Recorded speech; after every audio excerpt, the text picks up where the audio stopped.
Hello, hello, hello, hello, hello, hello, hello, hello, it's me again, ang inyong driver lovers, driver vloggers na walang iba kundi si Eddie Makasilang. Hello, hello, hello po dyan sa inyo sa lahat sa buong mundo po. Bago ang lahat po ay shoutout muna ako sa buong mundo. Okay, unahin po natin ang China. Shoutout dyan sa China, Indonesia, Malaysia, Hong Kong, Singapore, Taiwan, China, Vietnam, Cambodia, Thailand, Brunei. Shoutout po dyan sa inyo sa lahat. Okay, pangalawa, Middle East, Saudi Arabia, Bahrain, Qatar, Yemen, Oman, Kuwait, Dubai, Abu Dhabi. Shoutout po dyan sa inyong lahat. At sa North America naman, shoutout po dyan sa lahat. Chicago, New York, Texas, Washington DC, California at Seattle. Shoutout po dyan sa inyo lahat sa USA. Dumako tayo sa Europe. Shoutout po dyan sa London, Switzerland, New Zealand, Netherlands, Norway, Germany, Russia at iba pa. Shoutout po sa inyo lahat dyan sa Europe pa. At dito naman po sa amin sa Canada, shoutout po sa Edmonton, Toronto, Ottawa, Quebec, Alberta, at siyempre dito sa amin sa Vancouver. Shoutout po dyan sa inyong lahat at magandang hapon po dyan sa inyong lahat. Okay, sa Pilipinas po, dumako tayo sa Philippines. Sa Pilipinas, shoutout po dyan sa Mindanao, Cotabato, Davao, Zamboanga, Butuan, Surigao, at sa Bisaya, Cebu, Karkar, at sa Luzon naman po, sa Luzon, Cebu, sa Luzon pala, sa Baguio, at sa Ilocos. Okay, shoutout po dyan sa lahat sa Luzon. At sa Metro Manila po, shoutout po dyan sa lahat sa inyo. Shoutout po. Bago ang lahat po, please, may pakiusap po ako. Please, pakisubscribe po ang aking YouTube channel, Eddie Makasilang po, 329. Eddie Makasilang po, subscribe po at paki-click ang notification. Ang aking YouTube channel po, Eddie Makasilang po. Okay, thank you very much po. At sa aking Facebook page po, please paki-follow, like and share. At mag-comment po kayong mga busing mga madam. Please po, follow and share and like po. At mag-comment po kayo. Mag-comment po kayo at aking babasahin mga muding mga sa aking hindi naman po mga followers, please follow lang po. Napakasimple lang po ang pag-follow, isang click lang po yan mga busing mga madam. Okay, thank you very much po sa inyong pag-follow sa akin at we love you all. Okay, pag-usapan natin tong dalawang dalawang presidente, unahin natin na yung noon, yung si Tatay Digong at ang kanyang vice presidente. Okay? At ang ngayong ating mahal na Pangulong Presidente at ang kanyang Vice Presidente. Okay? Unahin natin po si Tatay Digong, yung kanyang pamamalakad nung siya ay nanalong presidente. Hindi naman natin na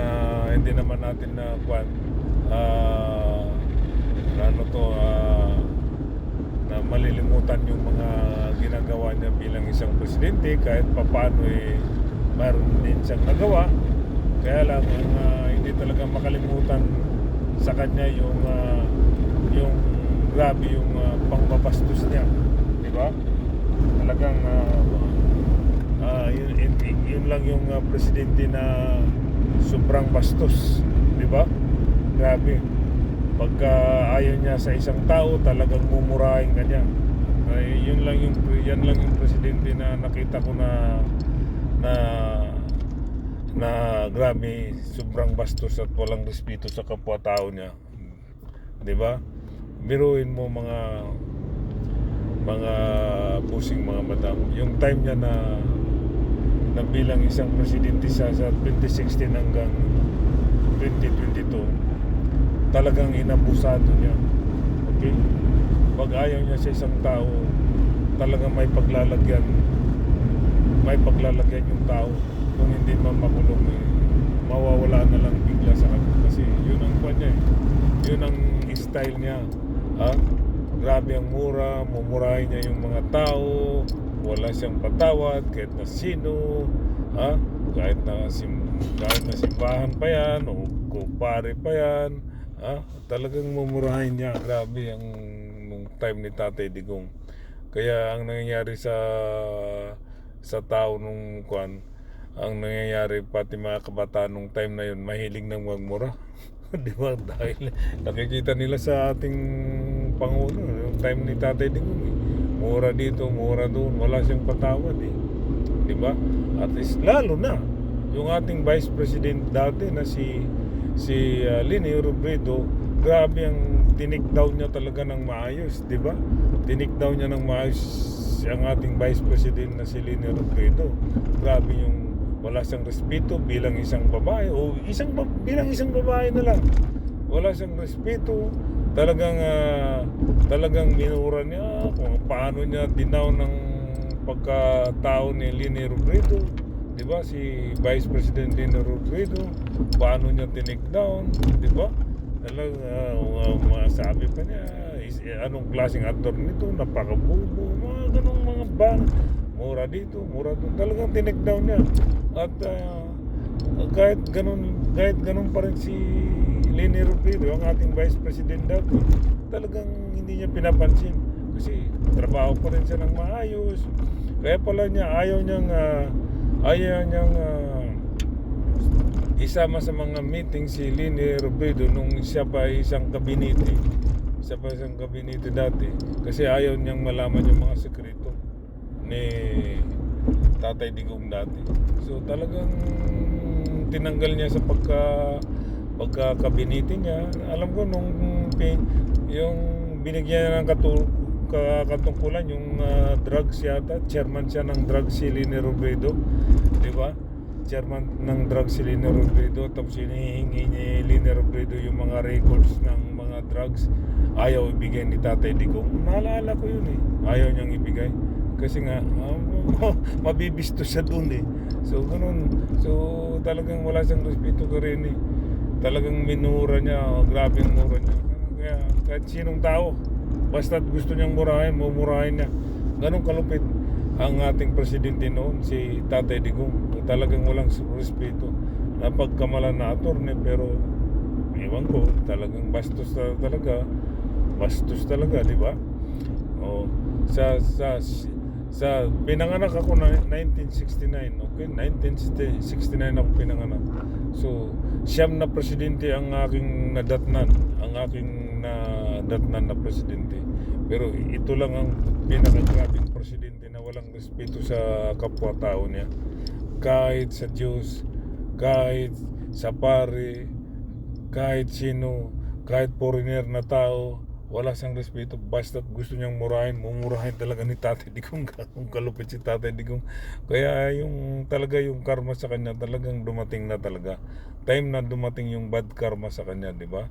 Talagang dumating. Kaya grabe, bastos di ba? Okay, ito namang ating bagong presidente na ang mahal nating Bongbong Marcos, na si Bongbong Marcos, at ang kanyang vice presidente na si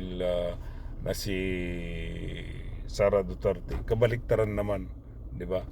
Ang ating presidente mabait, tahimik, wala akong maririnig na mura, okay, wala lahat. Basta't ang ginagawa lang ni PBBM, ang ating mahal na Pangulo, kundi magtrabaho ng maayos, na talagang bawat akbang niya sigurado gusto niyang tama. Kasi masisilipan siya sa mga kontra niya masisilipan siya ng mga mga didilis pagka nagkamali siya di ba? So nagtatrabaho talaga si mahal na Pangulo na maayos na sa batas, kasi yung time ni Tatay Digong wala sa batas. Ito si PBBM, mga ating mahal na Pangulo, okay, talagang nagtatrabaho na nasa batas, na sang-ayon sa batas. Kaya maganda yung pamamalakad niya. Tingnan mo naman Pilipinas kumanda. Ito naman, kabaliktaran naman sa Vice Presidente niya. Ang kanyang Vice Presidente mahilig din magmura. Samantala time din ni Tatay Digong, ang presidente, si Digong, mahilig magmura. So kabaliktaran naman dito kaysa Vice President ni PBBM, ng ating mahal na Pangulo. Grabe magmura, di ba? So mana talaga niya. Talagang minana talaga ni Sara sa tatay niya na talagang wala silang mga respeto sa tao, di ba? So, nandyan na yung mumurahin niya yung si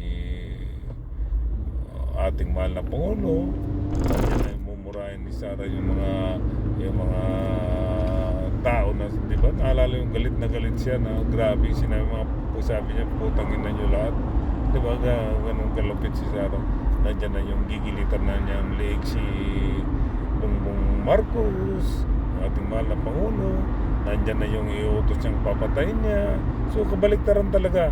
Ang ating Vice President dati na si Leni Robredo, tahimik. Okay? Oh, okay. Na kabaliktaran naman dito sa Vice President ni Bongbong Marcos, ng ating mahal na Pangulo, na mahilig magmura. So nasa kanilang dalawa talaga. Talagang kung ano yung puno, siya naman yung bunga. Ayan, si Sara nga yung bunga, dahil ang tatay nila ay puno eh. So talagang pag minura niya yung tao, so wala silang patawad kahit na sino eh. Di ba sabi ni Sara, siya ang presidente ng impyerno. Hintayin natin na madali siya. So talagang time na nila na talagang na-down sila, na-down talagang mga Duterte dahil nakarma sila. O di ba? Katakot-takot ngayon ng lumabas na yung sa impeachment ni Sara, na grabing bilyones sa mga pera nila, bilyones, di ba? Nakaw dito, nakaw doon. So kwan sila, drug lord ng protector sila sa mga drugs, protector sila sa drugs. Ayaw nila ng drugs. So talagang nakarma talaga sila. Sa madaling salita, talagang bad karma lang dumating sa mga Duterte, o di ba, mga didilis. Ako sa akin lang mga didilis, nagsasabi lang ako ng totoo, no? Kabaliktaran naman dito sa Vice President ng ating mahal na Pangulo. Ang ating Vice President, nasa kanya lahat yung mga ugaling asal hayop, di ba? Na ugaling asal hayop, hindi mo alam kung ano ba talagang ugali nito. Yung namang dating Vice President na si Leni Robredo, so tahimik lang, nagtatrabaho ng maayos, basta't ginagawa niya yung trabaho, di ba? Baliktaran naman dito sa Sara. Wala na nang trabaho, lakot siya dito, lakot siya doon, wala na nang trabaho. Sige, di ba? Ganyan kalupit mga busing, mga madam. Kaya kabaliktaran talaga dati. Si Tatay Digong mahilig magmura. Ang Vice President ni PBB mahilig magmura. So wala ka nang mapili sa kanila eh. Talagang silang dalawa talaga. Kaya ganyan, kaya nakarmo talaga sila, mga busing, mga madam. Diba? So, diba? So, yan lang may pag-uusapan natin, dahil yun naman ang nakikita natin, yun naman talagang totoo, diba? Hindi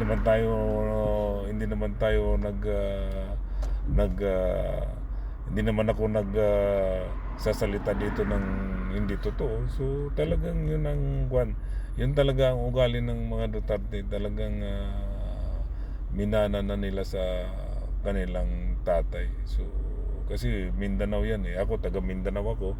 So namanan nila siguro yung kapanahonan na sinasabing barbaric. Pag ginusto nila eh, gusto nila. Ganun ang mga barbaric eh. Pag ginusto nila, gusto nila. Talagang wala silang sinasanto. Ang kanilang batas ay batas. Nung unang panahon pa yun, ang kaso dinadala nila eh. So ayun, talagang nakarma sila. So wala lang. Si Sara ngayon, hindi na alam ang ginagawa niya ngayon. Parang paranoid na yata eh. Di ba? Di ba mga busing, mga madam? Di ba? Totoo yung mga sinabi ko, mga busing, mga madam? Kasi yun ang totoo eh. Yung unang presidente, si Tatay Digong, mahilig magmura. Kabaliktaran naman dito ang Vice President ni tatay ni PBB, mga ating mahal na Pangulo na si Bongbong Marcos, mahilig din magmura. Yung dating Vice ni Tatay Digong na si Lini Robredo, tahimik lang, nagtatrabaho. Diba? Hindi may talagang maayos ang kanyang trabaho. Dito naman sa kabaliktaran naman sa President din, sa Vice President ni PBB, mga ating mahal na Pangulo. Kabaliktaran naman, mahilig naman ito magmura at kung ano-ano, maglakwat siya at mahilig sa walang ibang kwento kundi patayan dito, patay dito, mahilig mana talaga sa tatay. Diba mga busing mga madam? So yun lang po mga busing mga madam sinasabi ko lang, tinatalakay ko lang yung katotohanan na kinumpir ko lang silang dalawa at ang silang dalawa pati yung Vice President pati di ba kinumpir ko lang yung Vice President at saka yung Presidente. So malaking pagkaibahan talaga sa Presidente ni Tatay Digong at sa kay Pangulong Bongbong Marcos at ang Vice President na si Lini Robredo at si Sara. Kabaliktaran lahat. Di ba mga busing mga madam? Okay, hanggang dito na lang po Once again po, please paki-subscribe ang aking YouTube channel. Idi Makasilang 239. Please subscribe po kayo at paki-click ang notification para makita niyo click yung bell para makita niyo lahat na ina-upload ko doon sa YouTube channel ko na Idi Makasilang. At ang aking Facebook page po, please paki-follow, like and share at mag-comment na po rin kayo at babasahin ko mamaya sa aking mga hindi pa nag-follow. Please follow po kayo at wala namang masama, kaibigan nyo ako, kaibigan ko din kayo. Di ba mga busing mga madam? Okay, ganun na lang po mga busing mga madam. At sa mga hindi pa nagpa-follow, please follow po, like and share and mag-comment po kayo at babasahin ko mamaya. Okay? Bye-bye! Peace!